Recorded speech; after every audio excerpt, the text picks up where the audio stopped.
ક્યારેય વિચાર્યું છે કે એક ડિવાઇસમાંથી બીજા ડિવાઇસમાં ડેટા જાય છે ત્યારે ખરેખર શું થાય છે? એવું નથી કે બધો ડેટા એકસાથે જતો રહે. ના, એ તો હજારો, લાખો નાના નાના ટુકડાઓમાં વહેંચાઈને એક પછી એક જ લાઇન પર મુસાફરી કરે છે. આજે આપણે આ જ સિરિયલ ડેટા ટ્રાન્સમિશનની રસપ્રદ દુનિયાને ઊંડાણપૂર્વક સમજીશું. તો ચાલો આપણે એક નાનકડા ડેટા બાઇટની આખી મુસાફરીને સ્ટેપ બાય સ્ટેપ ટ્રેક કરીએ. એ ક્યાંથી શરૂ થાય છે, કયા રસ્તેથી જાય છે અને એને કેવી રીતે ખબર પડે છે કે એની મુસાફરી પૂરી થઈ ગઈ છે, બધું જ એક સમયે એક બીટ. કોઈ પણ મુસાફરી શરૂ કરતા પહેલાં કોઈકને તો લીલી ઝંડી બતાવવી પડે, બરાબર ને? તો ડેટા ટ્રાન્સમિશનમાં એવું કયું ટ્રિગર છે, એવો કયો સ્પાર્ક છે જે આખી પ્રોસેસને શરૂ કરે છે? ચાલો શોધી કાઢીએ. આપણી આખી સમજણનો આધાર આ ટેકનિકલ ડોક્યુમેન્ટ છે. આ એક માઇક્રોકન્ટ્રોલરનું ઓફિશિયલ મેન્યુઅલ છે, જે આપણને પડદા પાછળની બધી જ ટેકનિકલ વાતો કહે છે. પણ ચિંતા ન કરશો, આપણે એને એકદમ સરળ ભાષામાં સમજીશું. આખી પ્રક્રિયાના કેન્દ્રમાં છે SBUF રજિસ્ટર. એનું આખું નામ છે સિરિયલ બફર. હવે આને એકદમ સહેલાઈથી સમજવું હોય તો એને ડેટા માટેનું ડિપાર્ચર ગેટ સમજી લો. કોઈ પણ માહિતીને બહારની દુનિયામાં જવું હોય તો પહેલાં એને અહીંથી જ પસાર થવું પડે. અને આ જ છે આપણો જાદુઈ ટ્રિગર. આની ખૂબી એની સાદગીમાં છે. અહીં કોઈ મોટું સેન્ડ બટન દબાવવાની જરૂર નથી. બસ જેવો ડેટા આ SBUR રજિસ્ટરમાં મુકાયો એટલે સિસ્ટમ તરત જ એને મોકલવાનું કામ આપમેળે શરૂ કરી દે છે. તો ડેટા હવે ડિપાર્ચર ગેટ પર તો પહોંચી ગયો છે, પણ હવે એની અસલી મુસાફરી શરૂ થાય છે. ચાલો જોઈએ કે આ 8 બિટ્સ કેવી રીતે ડિવાઇસની અંદરથી બહારની દુનિયામાં પગ મૂકે છે. આ પ્રક્રિયા એકદમ એસેમ્બલી લાઇન જેવી છે.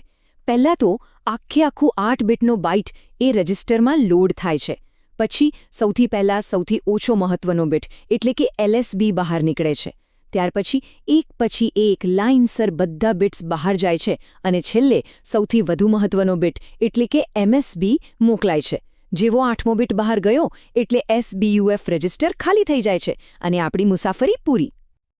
ઓકે, ડેટા તો મોકલાઈ ગયો, પણ સિસ્ટમને કેવી રીતે ખબર પડશે કે કામ પૂરું થઈ ગયું છે અને હવે આગળ વધી શકાય છે?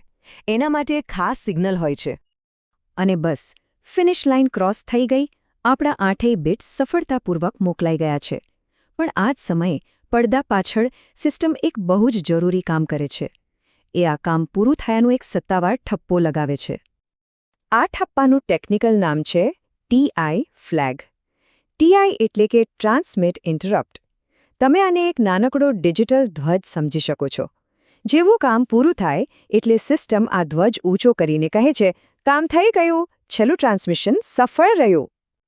જે ક્ષણે 8મો અને છેલ્લો બીટ SBUF રજિસ્ટરમાંથી બહાર નીકળે છે, બસ એ જ સમયે સિસ્ટમ ઓટોમેટિકલી આ TI ફ્લેગની સ્વિચને 0માંથી 1 પર ફેરવી નાખે છે. આ નાનકડો ફેરફાર જ બધું સૂચવે છે. તો TI ફ્લેગ હવે 1 પર સેટ થઈ ગયો છે. એનો મતલબ શું?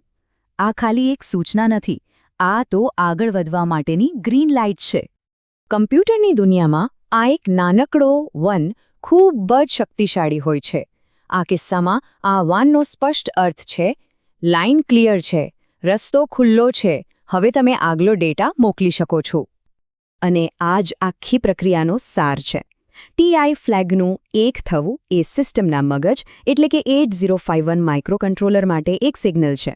એ સિગ્નલ કહે છે કે SBUF રજિસ્ટર હવે ખાલી છે. પેલો આપણો ડિપાર્ચર ગેટ ફરીથી ખુલી ગયો છે. હવે ડેટાનો આગલો બાઇટ મોકલવા માટે બધું તૈયાર છે. તો આપણે ડેટા મોકલવાની આખી પ્રક્રિયા તો સમજી લીધી, પણ સંચાર તો હંમેશા ટુ વે હોય છે, બરાબર? સિક્કાની બીજી બાજુ શું છે? જ્યારે આ બિટ્સ એના ડેસ્ટિનેશન પર પહોંચે છે ત્યારે ત્યાં શું થાય છે? એને રિસીવ કેવી રીતે કરવામાં આવે છે? વેલ, એ તો એક સંપૂર્ણપણે અલગ અને એટલી જ દિલચસ્પ કહાણી છે.